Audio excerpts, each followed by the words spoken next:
सानोल तन्हा कमरे में बैठा है। सामने पिया और आलियार की तस्वीर रखी हैं। वो देर तक उन्हें देखता रहता है, फिर खुद से बड़बड़ाता है, मैं इन दोनों के दरमियान कांटा बन रहा हूं। पिया आलियार की है, वो खुश रहेगी, मुझे अलग होना पड़ेगा।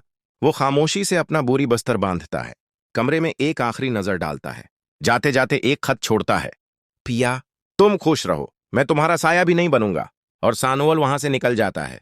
रात का वक्त है, सड़क सुनसान है। सानोल पैदल जा रहा होता है कि अचानक दाऊद मूसी के गोंडे उसे घेर लेते हैं। बात बढ़ती है, हाथापाई होती है, चाकू निकल आते हैं। सानोल मुकाबला करता है मगर शदीद जख्मी हो जाता है। जमीन पर गड़ते हुए लब हिलते हैं। राहगीर पहुंचते हैं और सानोल को अस्पताल ले जाया जाता है। सिसी को फोन आता है सानोल के हादसे की खबर का। वो घबरा कर अस्पताल पहुंचती है। सानोल को इस हालत में देखकर उसकी आंखों से आंसू बहने लगते हैं। सानोल, ये क्या हो गया? वो फौरन अपने शोहर शहरयार से कहती है, दाऊद मूसी का पता साफ करवाओ, जैसे भी हो, मैं सानोल को इस हाल में नहीं देख सकती। शहरयार, जो सीसीडी इदारे से जड़ा हुआ है, फौरन हरकत में आता है और दाऊद मूसी के खिलाफ कार्रवाई शुरू हो जाती है। सीसीडी वाले दाऊद मूसी को उठा लेते हैं और एक तारीख जगह पर ले जाते हैं।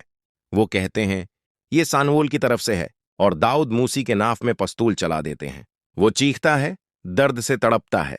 डॉक्टर्स तस्दीक करते हैं कि वो नामर्द हो चुका है और ये हालत अब वापस नहीं आएगी। आलियार को खबर मिलती है, मेरा बाप नामर्द हो गया। वो गुस्से और शर्म से अपनी उम्मा से कहता है, अम्मी हम यहां से चलते हैं, हम इस नामर्द के साथ नहीं रह सकते। अम्मा रोती है मगर आलियार उसे लेकर घर छोड़ देता है। दाऊद मूसी तन्हा रह जाता है, अंदर ही अंदर जलता हुआ। जल्लत और गुस्से में दाऊद मूसी बदला लेने का फैसला करता है। वो सिसी के शोहर शहरयार को निशाना बनाने का प्लान बनाता है, अपने गोंडों को इस्तेमाल करता है और यह प्लान कामयाब हो जाता है। शहरयार मार दिया जाता है। सिसी को खबर मिलती है, वो टूट जाती है, आंसुओं में डूबकर बस यही कह पाती है, शहरयार तुमने मेरे लिए सब कुछ किया। शहरयार की मौत की खबर सीसीडी तक पहुंचती है। अब कोई रायत नहीं होती। सीसीडी वाले दाऊद मूसी को ढूंढ निकालते हैं और उसे मार देते हैं। दाऊद मूसी की मौत हो जाती है। इंतकाम मुकम्मल हो जाता है। सिसी अब वाकई बेवा बन जाती है, तन्हा और उदास। कुछ वक्त बाद सानोल अस्पताल से सेहतयाब हो रहा होता है।